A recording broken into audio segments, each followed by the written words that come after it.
नमस्कार, कैसे हैं आप? फिक्र आपकी में एक बार फिर से आपका स्वागत है। मैं हूं आपके साथ निशांत चतुर्वेदी। शुरुआत करते हैं आपकी फिक्र की बड़ी बड़ी खबरों के साथ। गलवान घाटी में चीन की सेना के साथ हुई हिंसक झड़प की ही तरह एक बार फिर फिक्र बढ़ाने वाली खबर आई है। चीन ने एक बार फिर बड़ी संख्या में अपने सैनिकों की घुसपैठ कराने की कोशिश की। इस बार ये साजिश अरुणाचल में रची गई, लेकिन जब भारतीय सेना ने जवाब दिया तो पीले में भागम भाग मच गई। इस फिक्र का आज विस्तार से विश्लेषण करेंगे। फिर बात करेंगे भारत की गगन गर्जना की, जिसे देखकर चीन और पाकिस्तान के पसीने छूट गए होंगे। दरअसल इसके पीछे एक खास वजह है। एयरफोर्स डे पर आसमान में जिन जवानों ने शक्ति प्रदर्शन किया, उनकी असल ताकत चीन और पाकिस्तान दोनों ही देख चुके हैं। आज हम आपको घाटी से आती एक नई फिक्र के बारे में विस्तार से बताएंगे। ये फिक्र है हाइब्रिड टेररिज्म की, यानी पार्ट टाइम आतंकियों की उस फौज की जिसे पाकिस्तान में बैठे आतंकी संगठन अपने जाल में फंसा रहे हैं और हमले करा रहे हैं। चुनाव से पहले किसानों को लेकर चल रही चर्चा के बीच आज हम आपके लिए एक स्पेशल रिपोर्ट लेकर आए हैं। ये रिपोर्ट उस जगह से तैयार की गई है जिसे कभी सूखा मार जाता है तो कभी बाढ़ मार जाती है। खुदकुशी भी कर लेते हैं तो किसी नेता के ना तो आंसू निकलते हैं, ना ही कोई गले लगाने आता। सबसे पहले फिक्र सरहद की, जिस पर विस्तारवादी चीन की गिद्ध दृष्टि गड़ी हुई है। लद्दाख में हद लांघने का नतीजा चीन की फौज भुगत चुकी है, इसलिए वहां वो खुलकर कोई भी हिमाकत करने की हिम्मत नहीं जुटा पा रही। हालांकि साजिशें लगातार चल रही हैं और उन साजिशों के सिरे अरुणाचल प्रदेश से लगती चीन की सीमा तक भी हैं। पिछले करीब 1.5 साल से सबकी नजरें पूर्वी लद्दाख से सटी सीमा पर हैं, जहां अभी भी भारत और चीन के सैनिकों पर कई जगह अगर देखा जाए तो आमने सामने हैं। लेकिन चीन की नजरें सिर्फ लद्दाख तक नहीं बल्कि पूरी सरहद पर हैं। इस बात से भारतीय सेना अच्छी तरह वाकिफ है और उसका सबूत सामने आ गया जब चीन ने अरुणाचल प्रदेश के तवांग में घुसपैठ की कोशिश की, जिसे नाकाम कर दिया गया। इसने एक और चीन के विस्तारवादी चरित्र की नई गवाही दी, बल्कि चीन के दोहरे चरित्र को भी उजागर कर दिया। दरअसल चीन की फितरत रही है कि वो सरहद पर गुस्ताखी करता और बीजिंग में बैठकर बयानबाजी करके दुनिया को गुमराह करता। वही काम उसने एक बार फिर किया। एक और तवांग में पीएलए के जवानों ने घुसपैठ की कोशिश की तो दूसरी ओर चीन के विदेश मंत्रालय ने कहा कि उसे इसकी जानकारी नहीं। सोचिए, किसी देश की सेना कोई कार्रवाई करे और उस देश की सरकार को इसकी भनक न हो, वो भी तब जिस सरकार की वहां पर जिस पार्टी की सरकार है उसी पार्टी की वो सेना है। जहां शी जिनपिंग के हुक्म के बिना पत्ता भी नहीं हिलता, वहां ऐसा कैसे हो सकता है? और वहीं से आए ऑर्डर के बाद चीनी सैनिकों ने अरुणाचल प्रदेश बॉर्डर को पार किया।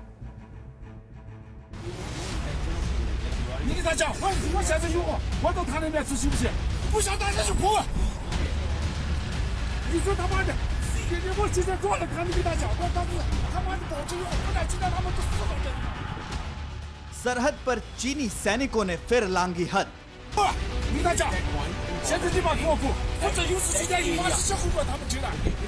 अरुणाचल प्रदेश में चीन की घुसपैठ की कोशिश नाकाम। पूर्वी लद्दाख में मुंह की खाने के बाद भी चीन बाज नहीं आ रहा है। जिनपिंग के जनरलों की साजिश का सिरा बड़ा होता जा रहा है।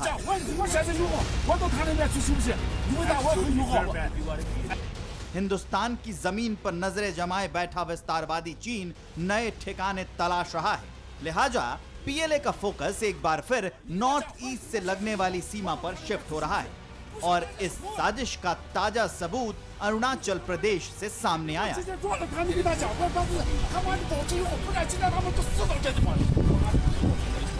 न्यूज एजेंसी एएनआई ने रक्षा सूत्रों के हवाले से खबर दी है कि सीमा पर भारत और चीन के सैनिकों का जबरदस्त आमना सामना हुआ है। ये घटना पिछले हफ्ते की बताई जा रही है। चीनी सैनिक बड़ी संख्या में भारतीय सीमा में घुसपैठ की कोशिश कर रहे थे, जिसे भारतीय सैनिकों ने नाकाम कर दिया।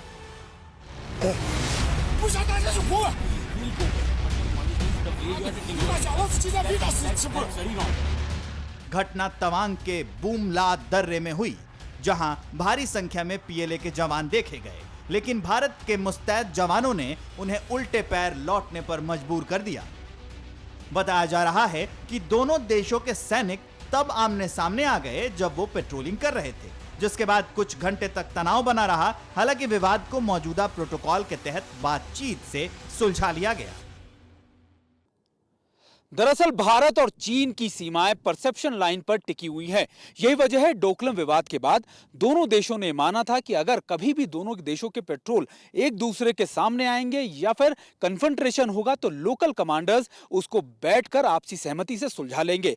वही इस बार के अरुणाचल प्रदेश के स्टैंड ऑफ में नजर भी आया। लेकिन सबसे इंपॉर्टेंट बात यह रही कि चीन अपने ही स्टैंडर्ड्स को नहीं मानता। ईस्टर्न लद्दाख में चीन ने इसकी वादा खिलाफी भी की थी। हालांकि भारत इन प्रोटोकॉल्स को बहुत गंभीरता से लेता है। न सिर्फ ईस्टर्न लद्दाख बल्कि एलएसी के अलग अलग हिस्सों में भारत इसको गंभीरता से फॉलो भी करता है। पूर्वी लद्दाख में तनाव और पीएलए का सैन्य जमावड़ा बढ़ने की खबरें लगातार आती रही हैं, लेकिन अरुणाचल प्रदेश में घुसपैठ और सैनिकों का आमना सामना होने की खबर लंबे समय बाद आई है, जिससे साफ है कि विस्तारवादी चीन के दिमाग में हमेशा खुराफात चलती रहती है, जिसका सिरा लद्दाख से लेकर सिक्किम और अरुणाचल प्रदेश तक फैला है। 1962 से लेकर अब तक अरुणाचल प्रदेश पर चीन की गिद्ध दृष्टि है, खासकर तवांग पर, जहां इस बार भी घुसपैठ की कोशिश हुई। लेकिन तवांग ही क्यों? आखिर चीन की तवांग में क्या दिलचस्पी है? यह समझने के लिए आपका पहले भारत चीन की सीमा को समझना जरूरी है। भारत और चीन के बीच कुल 3488 किलोमीटर लंबी सीमा है। यह 3 सेक्टर्स में बटी हुई है। वेस्टर्न सेक्टर यानी जम्मू कश्मीर और लद्दाख, सेंट्रल सेक्टर यानी हिमाचल प्रदेश, उत्तराखंड और ईस्टर्न सेक्टर यानी सिक्किम और अरुणाचल प्रदेश। इसमें से अरुणाचल प्रदेश से लगने वाली सीमा को मैकमाहोन लाइन कहा जाता है। भारत इसे ही वास्तविक सीमा मानता है, लेकिन चीन इसे नहीं मानता। अरुणाचल प्रदेश को चीन दक्षिणी तिब्बत का हिस्सा मानता है, इसलिए बार बार सरहद लांघता रहता है, तवांग पर दावा करता रहता है। तवांग सामरिक तौर पर बहुत अहम है। अरुणाचल प्रदेश की राजधानी ईटानगर से करीब 450 किलोमीटर दूर तवांग सूबे का सबसे पश्चिमी जिला है, जो चीन के साथ ही भूटान के साथ भी बॉर्डर साझा करता है। दरअसल विस्तारवादी चीन की नजर शुरू से अरुणाचल प्रदेश के तवांग पर रही है। 1962 में भी चीन ने तवांग पर हमला कर दिया था, लेकिन भारत ने इस विश्वासघात से सबक लेते हुए 1962 से लेकर अब तक अपनी मजबूती या अपने डिफेंस सिस्टम को इन इलाकों में बहुत ज्यादा पुख्ता कर दिया है, जिनके सामने चीन की चालाकियां हमेशा एक्सपोज होती आई हुई हैं और भारत ने इन चालाकियों का जवाब भी दिया है। हमारे जवानों की मुस्तैदी है जिसने हमारी सरहदों को चीन जैसे विस्तारवादी विलन से महफूज रखा हुआ है। हिमालय के सख्त और सर्द मौसम में भी दिन रात डटे रहते हैं, क्योंकि चीन भी हर वक्त पीठ में छुरा घोंपने के लिए तैयार रहता है। जैसे आज अरुणाचल प्रदेश से जुड़ी खबर आई, वैसे ही चंद रोज पहले उत्तराखंड से सटी चीन की सीमा से खबर आई थी। आज पता चला है कि पिछले हफ्ते तवांग में चीनी सैनिकों ने घुसपैठ की कोशिश की थी, जैसे चंद रोज पहले उत्तराखंड में चीन की हिमाकत की खबर आई थी। पता चला था कि 30 अगस्त को 12 होती सेक्टर में घुसपैठ की थी। मीडिया रिपोर्ट्स के मुताबिक घोड़ों पर आए चीनी सैनिकों ने भारतीय सीमा में घुसकर तोड़फोड़ की और भारतीय जवानों के आने से पहले भाग गए थे। 12 होती वही इलाका है जिसमें चीन ने 1962 की जंग से पहले भी घुसपैठ की थी, और वो घुसपैठ भी इसी मौसम में हुई थी, और शायद एक बार फिर चीन वैसे ही मिशन अक्टूबर में जुटा हुआ है।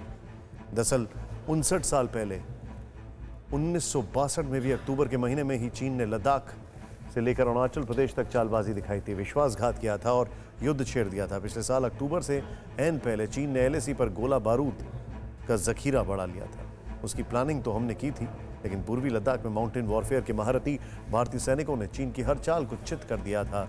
यही वजह है कि उसने अब नॉर्थ ईस्ट पर बुरी नजर डाली है और अक्टूबर में ही तवांग में घुसपैठ करनी चाहिए।